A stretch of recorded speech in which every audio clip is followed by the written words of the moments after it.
बिस्मिल्लाहिर्रहमानिर्रहीम। मैं मोहम्मद अमीन देसी किचन विद अमीन के नाल हाज़र। तो आज जो मैं रेसिपी लेके आया वो है जी आलू वाले नान। आलू वाले नान किस तरह बनते हैं, की चीज़ें पैंदियां ने, तो इसका तरीक़ाकार क्या है आए मैं आपको बताता हूँ। ये मेरे पास 2 अदद नान है, ये एक बॉल है, 2 अदद आलू है, एक प्याज है, आधा टमाटर है, 3 से 4 हरी मिर्च हैं, और ये मेरे पास हरा धनिया है, ये अनारदाना और सूखा धनिया है, ये थोड़ा मिर्च है गादड़ की हुई, तो नमक है, ये सूखा धनिया है, ये मेरे पास थोड़ी सी मेथी है, सूखी मेथी, ये काला नमक है, ये बेसन है। तो सबसे पहले मैंने आलू उबालने हैं। आलू उबालने के बाद में आपको प्याज काटना है। प्याज काटने के बाद ये सारी चीज़ें हमने मिक्स करनी। सबसे पहले तो मैं आलू उबालता हूँ, उसके बाद मैं मिक्स करता हूँ, फिर मैं आपको बताता हूँ। अच्छा जी, जितनी देर में हमारे आलू काटते हैं तो हम ये सामान काट लेते हैं। आलू मेरे उबलने तर दिए मैंने। जितनी देर में आलू उबलते हैं ये मैं प्याज काट लेता हूँ। बिस्मिल्लाहिर्रहमान। प्याज वगैरह चीज़ें सारी काट लेते हैं ना, तो उसके बाद मैं आपको बताता हूँ क्या करना है। ये ब्रीक ब्रीक मैंने प्याज काट लिया। 2 नान है, तो बहुत सौखी रेसिपी, बाज़ार से 2 नान मंगा लें। नान नहीं मंगाना आपने तो घर में रोटी होती, रोटी का भी बना सकते हो आप, कोई मसला नहीं है। तो बहुत अच्छी चीज़ बनती है। ये मैंने 1 अदद प्याज काट लिया। तो अब ये थोड़ा सा टमाटर है, ये भी काट लेते हैं। इन चीज़ों के साथ इनका फ्लेवर आ जाएगा ना अपना ही।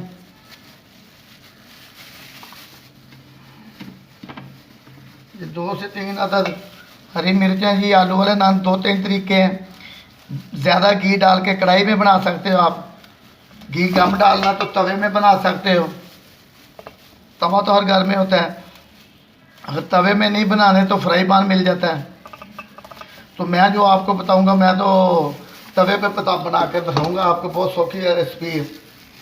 अच्छा, ऐसे भी ये सारी चीज़ें ये भी मैंने मिक्स कर देनी है इसके साथ ही। तो अनारदाना भी मिक्स कर देना, धनिया भी मिक्स कर देना, पाउडर में। जितनी देर में आलू उबलते हैं ना उतनी देर में आपको मैं भी। अच्छा, ये मेरे आलू भी उबल गए। ये मैंने मसाले भी डाल दिए जो आपको दिखाए, बेसन वगैरह, तो आप इसे अच्छी तरीके से अपना मल लेना है। इसका अपनी लून मिर्च अपनी ज़रूरत के मुताबिक डालना है, जितनी आपको ज़रूरत हो। बेसन लाजमी डालना है, बेसन के बगैर तो ये नहीं ना बनेंगे।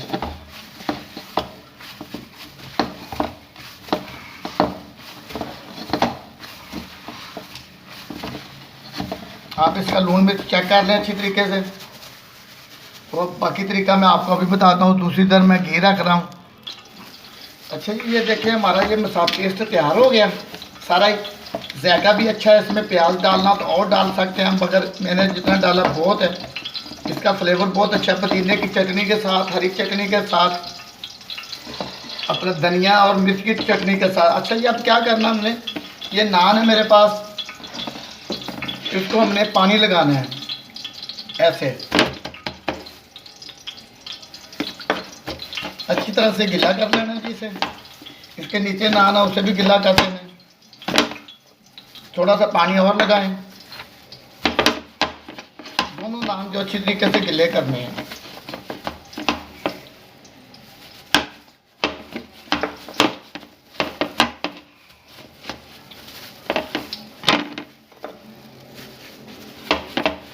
ये बहुत अच्छी रेसिपी बनेगी जी, बहुत मज़ेदार नान। अगर दोपहर का टाइम हो तो आप चटनी के साथ, केचप के साथ खाएं, इसे बहुत अच्छा फ्लेवर आएगा।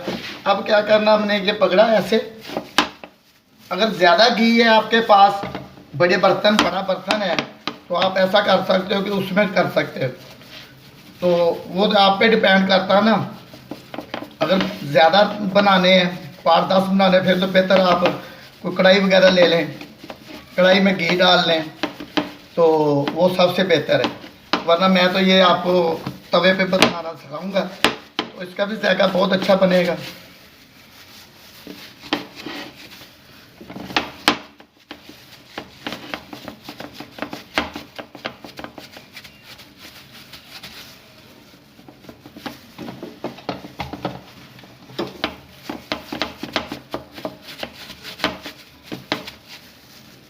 अच्छा जी, एक मैंने लगा लिया।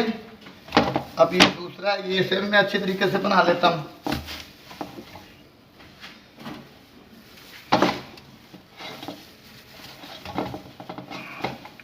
बात वो ये सर जी कि मैं थोड़ा थोड़ा काम कर रहा हूँ, जितनी मेरे पास गुंजाइश है, मगर मैं काम जो भी कर रहा हूँ वो आपको अच्छी चीज़ बना के दिखा रहा हूँ।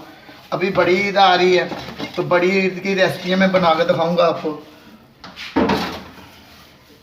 तो अभी मैंने चिकन के बारे काफ़ी रेसिपियाँ आपको दिखाई हैं बना के। यूट्यूब पे जाएं, Desi kitchen with Ameen. Mutton tikka हर चीज़ मैंने बनाई है, कढ़ाइयाँ बना के दिखाई आपको। तो लबाब बोटी, ये वो जितनी रेसिपियाँ अच्छी अच्छी मैंने सब दिखाई हैं।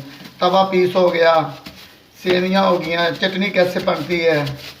हाँ जी, ये देखें इसका माशाल्लाह, ये माशाल्लाह सारा तैयार हो गया जी। तो अब क्या करना हमने जी, ये हमारे पास इधर मैंने घी रखा हुआ है, तो ये मेरा नान भी तैयार हो गया। तो आप हमने इसको पलटना लेना है। घी मैंने डाला, गर्म हो गया। बिस्मिल्लाहिर्रहमानिर्रहीम। ये जी तवे वाला नान है, कढ़ाई में डाल सकते हो, जैसे पकौड़े वगैरह बेचते हैं जो लोग, वो कढ़ाई में बना के दे देते हैं आलू वाला नान। तो एक दिन मैंने आपको तवा आंडा पिज़्ज़ा पीस बनाया था, वो भी मेरा यूट्यूब पे जाएं आप, देसी किचन विद अमीन की तरफ। तो बराए मेहरबानी करके आप मेरा चैनल लाइक सब्सक्राइब ज़रूर कीजिएगा। तो आग मैं थोड़ी सी तेज़ कर देता हूँ। ये मैंने हल्का सा किचन बनाया हुआ अपना। हाँ जी, ये देखें। तो आपकी मेहरबानी, आप मेरा चैनल ज़रूर देखें, लाइक सब्सक्राइब ज़रूर करें, बहुत मेहरबानी जी। अच्छा जी, ये देखें हमारा नान भी तैयार हो गया। इसका कलर कितना प्यारा आ गया। ये मैंने तवे पे बनाया, ठीक है जी। तो आप कढ़ाई में बना सकते हो, फ्राई पैन में बना सकते हो आलू वाला नान। तो दुकान से अक्सर मिलता है, तो आप घर में बनाएं। सामान मैंने आपको बता दिया। मैं अभी इसे प्लेट में निकालता हूँ, किसी अच्छे तरीके से इसकी डेकोरेशन कर देते हैं। बिस्मिल्लाहिर्रहमानिर्रहीम। तो आप इसे बनाएं, खाएं, इस्तेमाल करें। तो मैं अभी प्लेट में निकाल के इसकी डेकोरेशन करूं। अच्छा, ये आलू वाला नान तैयार हो गया जी मेरा। तो एक दूसरा मैंने रखा हुआ, अभी आपको मैं वो भी दिखा देता हूँ। तो ये आप घर में बनाएं, इस्तेमाल करें, खाएं, बहुत प्यारी डिश बनती है। तवे पे बनाएं, फ्राई पैन में बनाएं, आप तो कढ़ाई में बना लें, आपको जिस तरह डिपेंड करता। बेसन लाजमी डालना आपने, बेसन के बगैर ये नान चिपकेगा नहीं। तो ये हमारा एक छोटा सा किचन है जी। तो बराए मेहरबानी करके आप मुझे सब्सक्राइब लाइक ज़रूर करना। तो डली का बटन भी दबा देना। यूट्यूब पे जाएं, देसी किचन विद अमीन। अल्लाह आपकी खैर करे जी। अल्लाह हाफिज़।